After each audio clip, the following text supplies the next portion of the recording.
Baccalauréat Amérique du Nord, sujet 2 de secours, on corrige l'exercice 1, partie A. Tu peux lire l'énoncé, on attaque avec la question 1, déterminer les limites de la fonction f en moins et plus l'infini. On commence par moins l'infini, la limite de l'exponentielle moins x en moins l'infini, c'est plus l'infini, puisqu'à l'intérieur de l'exponentielle, ça tend vers plus l'infini, et par composition, on a tout ça qui tend vers plus l'infini, la limite de x, c'est moins l'infini, et donc par produit, la limite de x exponentielle moins x, c'est moins l'infini. Et par addition, on a que cette limite est moins l'infini, puisque f de x, c'est ceci, plus 2x moins 1. Ok pour cette limite. En plus, l'infini maintenant, cette limite-là vaut 0 d'après le théorème des croissances comparées, et par composition, et cette limite-là vaut plus l'infini, et donc par addition, on a que la limite de f, c'est plus l'infini en plus l'infini. Ok, on passe à la question 2. Pour tout réel x, calculez f' de x. L'énoncé nous dit que la fonction est deux fois dérivable, en particulier elle est dérivable, et pour tout x dans R, on a que f' de x est égal à ceci. Attention, vous ne faites pas avoir, règle de dérivation d'un produit, puis la dérivée de 2x c'est 2, moins 1 c'est 0. Check. Montrez que pour tout réel x, f seconde de x égale x moins 2 fois exponentielle de moins x. Même bail, on sait qu'elle est deux fois dérivable, on n'a pas à justifier, et donc j'applique la règle de dérivation d'un produit, et j'obtiens ceci, qui me fait ceci, qui me fait ceci. J'ai appliqué la règle de dérivation de produit sur ce terme-là. Check pour ça. 4. Étudier la convexité de f. F est deux fois dérivable, donc sa convexité est donnée par le signe de sa dérivée seconde, et donc ce signe-là est lui-même donné par x-2, puisque l'exponentielle de moins x est strictement positive pour tout x dans R. Et donc on a que f est convexe sur 2 plus l'infini, puisque ceci est positif, concave sur moins l'infini 2, et on a un point d'inflexion en 2, puisqu'on a changement de signe entre 2, en 2, juste avant et après. 5. Étudier les variations de f', dresser son tableau de variation en faisant apparaître la valeur exacte de l'extrémum. On vient de trouver le signe de f seconde, on en déduit donc les variations de f', et donc négatif, on s'annule en 2, puis positif, donc décroissant, croissant pour f', attention, et donc je calcule f' de 2 ici, je suis à la ligne de f', ça me fait bien ceci.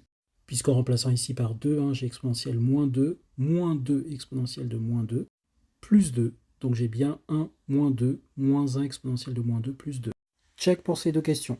6. Sans déduire le signe de f' sur R peut justifier que f est strictement croissante sur R.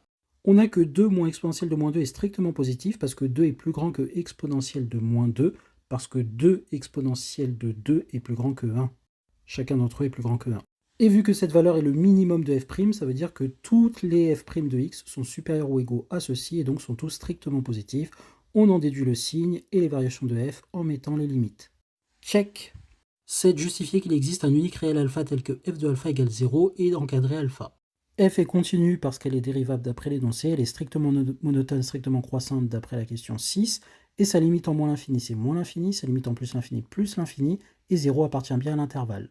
On peut donc conclure d'après le théorème de la bijection que f de x égale 0 admet une unique solution dans moins l'infini plus l'infini, et après à la calculatrice on trouve cet encadrement, donc vous allez dans votre calculatrice, vous mettez l'expression de la fonction f, vous faites un tableau de valeur avec un pas 0,01 qui est la précision demandée, et donc vous allez voir à quel moment est-ce qu'on passe de négatif à positif, puisqu'ici on veut la valeur qui annule, et vous allez constater que c'est de 0,37 à 0,38. Check pour ceci. Question 8, on considère la droite delta d'équation y est égale 2x moins 1, on veut étudier la position relative entre la courbe CF et delta. C'est une question qui met énormément d'élèves en PLS, pourtant elle est très facile, il suffit simplement d'étudier le signe de la différence entre les deux expressions. Et cette différence vaut simplement x exponentielle de moins x, qui est du signe de x sur R, donc négatif, s'annule en 0, et positif sur 0 plus l'infini. Donc sur moins l'infini 0, on a CF au-dessus de delta, puisque f de x est inférieur à 2x moins 1, puisque ceci est négatif, et sur 0 plus l'infini, CF est au-dessus de delta, puisque f de x est supérieur à 2x moins 1, puisque ceci est positif. Et on a un point d'intersection en abscisse 0. Donc retenez bien ça, étudier les positions relatives, c'est ni plus ni moins qu'étudier le signe de la différence des deux fonctions. Check pour ça et ça. Rendez-vous dans la prochaine vidéo pour la partie B, n'hésite pas à poser tes questions en commentaire si jamais tu en as, bisous.